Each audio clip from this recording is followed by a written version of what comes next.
Hello guys. आज मैं आप सबको बुद्धिज़्म के बारे में शॉर्टकट में और सिंपल टाइम में ख़त्म करते हैं, ठीक है। तो बुद्धिज़्म का बचपन का नाम सिद्धार्थ था, मदर का नाम महामाया था, मौसी का नाम प्रजापति गौतमी था। जब वो जन्म लिए थे तो कुछ दिनों के बाद ही उनकी माँ का देहांत हो गया था, जिनका नाम महामाया था। एक हफ्ते के बाद ही मर गए थे। तो जो भी पालन पोषण था उनकी मौसी ने ही किया था। उनकी वाइफ का नाम यशोधरा था, बेटा का नाम राहुल था। ये नेपाल में एक जगह है लुम्बिनी, वहाँ पे जन्म लिए थे। इनका कुल क्या है तो शाक्य कुल का था। कब जन्म लिए थे तो 563 बीसी में, और 483 बीसी में ये मर गए थे। ये जब 29 साल के हुए तो इन्होंने घर त्याग दिया था। लेकिन घर त्याग देने से पहले हम सबको थोड़ा मोड़ा इसके बारे में नॉलेज है, लेकिन उसको थोड़ा सा पढ़ते हैं। एक दिन वो अपने सारथी के साथ, जो घोड़ा रथ चलाता है, जिनका नाम चन्ना था और घोड़े का नाम कंथक था, वो बाहर भ्रमण के लिए गए। और बाहर भ्रमण करने गए तो उन्होंने चार चीज़ देखा।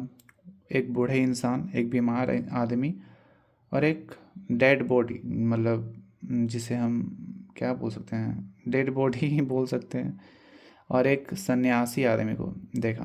तो उन्होंने, बुद्ध भगवान ने, मतलब उस वक्त तो सिद्धार्थ नाम था, सिद्धार्थ ने सिंपली अपने चन्ना से पूछा कि ये सब क्या है।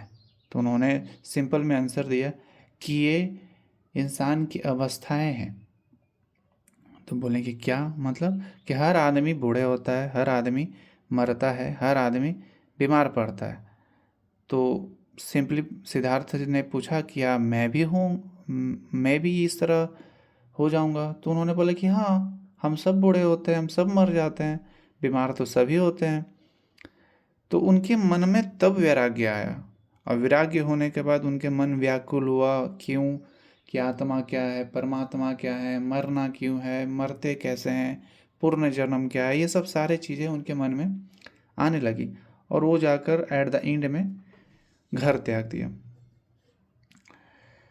तो 29 साल की उम्र में इन्होंने घर त्याग दिया। जब इन्हें ज्ञान की प्राप्ति हो गई थी तो इन्हें लाइट ऑफ एशिया भी बोलते हैं। योग दर्शन, योग दर्शन जो किताब है, इसकी जो नॉलेज है रुद्रक्राम ने दिया बुद्ध भगवान को। और इनको गुरु भी बोलते हैं, मतलब रुद्रक्राम को ही बोलते हैं कि बुद्ध भगवान के गुरु हैं। मृगदाब, एक दिन क्या हुआ कि वो जब संन्यास कर रहे थे तो सारनाथ में मृगदाब जगह है, वहाँ पर 5 दोस्तों के साथ वो सन्यासी कर रहे थे। 6 साल तक किए 5 दोस्तों के साथ, बट उन्हें कुछ मिला नहीं। तो एक औरत आई और बोली कि वीणा को इतना भी मत तीरो कि वह टूट जाए, और इतना कम भी मत तीरो कि वो बजे ही नहीं। तो उनके माइंड में ये आया कि शायद मैं कुछ गलत कर रहा हूँ, ज़्यादा कठोर हो रहा है, और वो चले गए। बुद्ध कहाँ चले गए, गया चले गए। पीपल वृक्ष के पास बैठे, जो फाल्गुन रिवर के पास में है, निरंजना नदी जैसे पहले बोलते थे। वैशाख पूर्णिमा का दिन था और उन्हें ज्ञान की प्राप्ति हुई। और तब से, मतलब अब तो उसी दिन से वह ज्ञान जब प्राप्त हुआ तो चले गए सारनाथ, जहाँ पर जो 5 दोस्त और थे, वहाँ पर सबसे पहले वहीं जाकर लेक्चर दिए। फिर ज़्यादातर लेक्चर जो था श्रावस्ती में ही दिए, ज़्यादातर, मतलब मोस्टली अगर बोले जाए कि सबसे ज़्यादा लेक्चर कहाँ दिए तो श्रावस्ती में दिए। इनके 2 प्रिय शिष्य थे, आनंद और उपाली। आनंद के कहने पर ही फीमेल को एंट्री दिया गया। उस दिन ही बुद्ध भगवान ने बोला कि अब बुद्धिज़्म ज़्यादा दिन तक नहीं चलेगा, क्योंकि वो फीमेल को एंट्री देने के सख्त माना थे। लेकिन आनंद का प्रभाव था कि अलाउ कर दिए। गौतमी और अमरपाली 2 औरतें थीं, तो फर्स्ट में एंट्री किया था।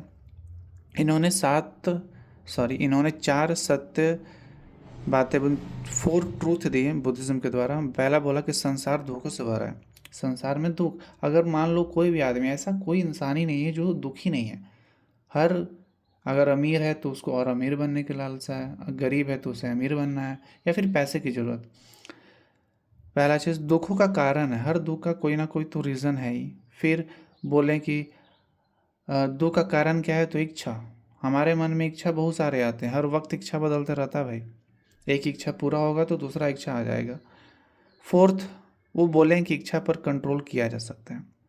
अब उन्होंने इसलिए 8 मार्ग दिए हैं, जिसे अष्टांगिक मार्ग बोला जाता है। इस 8 मार्ग में सिंपली बोला गया है कि आप ज़्यादा किसी चीज़ को खींचे नहीं काम को, और ज़्यादा इजी भी नहीं करें, जितना ज़रूरत है उतना ही कीजिए, ठीक है।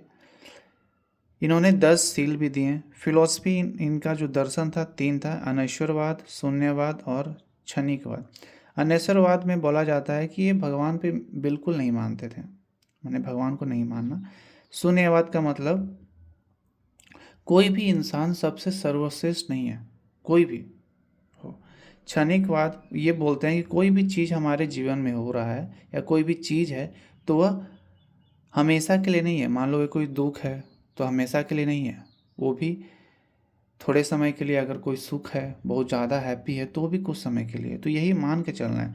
इन्होंने त्रिरत्न दिया, बुद्ध ने ही दिया, बुद्ध धम्म संघ।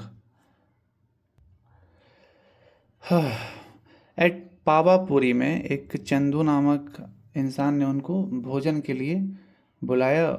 खाना अच्छा चल रहा था, लेकिन उन्होंने सुकर मांस खिला दिया। सुकर मांस का मतलब होता है मशरूम, प्यार से बनाया था।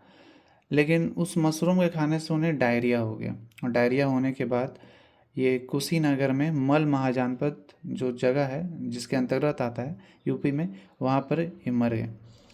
आष्ट महास्थान हुआ। अष्ट महास्थान मतलब इनके जो हड्डियां हैं, अस्थियां, इनको 8 जगह रख दिया गया। इनके मरने के बाद 4 संगीति हुआ। 483 में राजगीर, जो इस वक्त राजा कौन था, अजातशत्रु, और पंडित कौन था, तो महाकश्यप।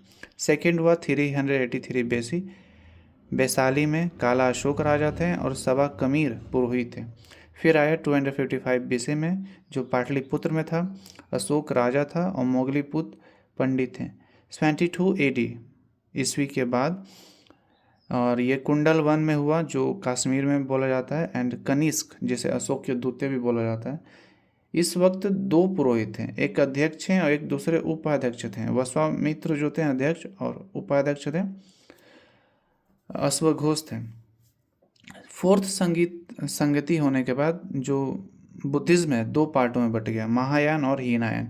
हीनायन में बोला गया जो लोग विचार बुद्ध के फिलोसफी को मानते थे, वो बोले कि जो बुद्ध का फिलोसफी है उसे ही हम जानेंगे, उसे हम कोई चेंज नहीं करेंगे। लेकिन महायान वाले अकॉर्डिंग टू द टाइम ये चेंज होने लगे, ठीक है। तो महायान में चेंजेस होने लगे। फिर महायान भी टूट गया, ब्रजयान और शून्यवाद। शून्यवाद क्या था, तो ये नागार्जुन जो थे वो भी इसके मानते थे। ब्रजयान जो था यही डिस्ट्रॉयर था, मतलब ये जब टूटा तो इसमें सब कुछ ही आ गया, सब कुछ। मूर्ति पूजा, वैश्यवृत्ति, मद्यपान करना, सब कुछ, तो कुछ बचा ही नहीं, है कि नहीं। बुद्धिज़्म का जो मेन मोटो था, जो फिलॉसफी थी, वो बचा ही नहीं, और इसीलिए ज़्यादा फेमस होने लगे। कुछ करना ही नहीं है, अब घर में बैठकर भगवान को पूजा करो, मानते हैं तो मन में मान रहे हैं, तो ये कुछ नहीं ना हुआ। अब पाप कर रहे हैं लेकिन फिर भी भगवान को मान रहे हैं। ये चीज़ें, अब मेरा ये टॉपिक नहीं है, बट मैं एक समझाने की कोशिश कर रहा हूँ कि ब्रजयान में सब कुछ ही होने लगा जो नहीं होना चाहिए था। विक्रमशिला यूनिवर्सिटी, चाइना, थाईलैंड, ये सब में ब्रजयान की ही बातें को बताया जाता था।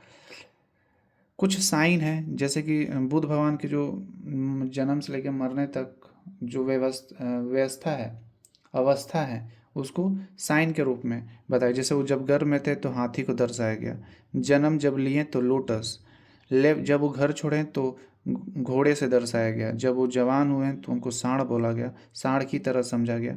गेट नॉलेज, जब वो नॉलेज प्राप्त किए तो बुद्ध ट्री माना गया। जब उन्होंने फर्स्ट उपदेश दिए तो उसको बोला गया धर्म चक्र परिवर्तन। जब समृद्धि, जब वो बहुत ज़्यादा फेमस होने लगे, लोग उनकी बातों से प्रभावित होने लगे, तो बोला है कि शेर हैं। निर्वाण, जब वो मर गए, सॉरी, जब चल रहे थे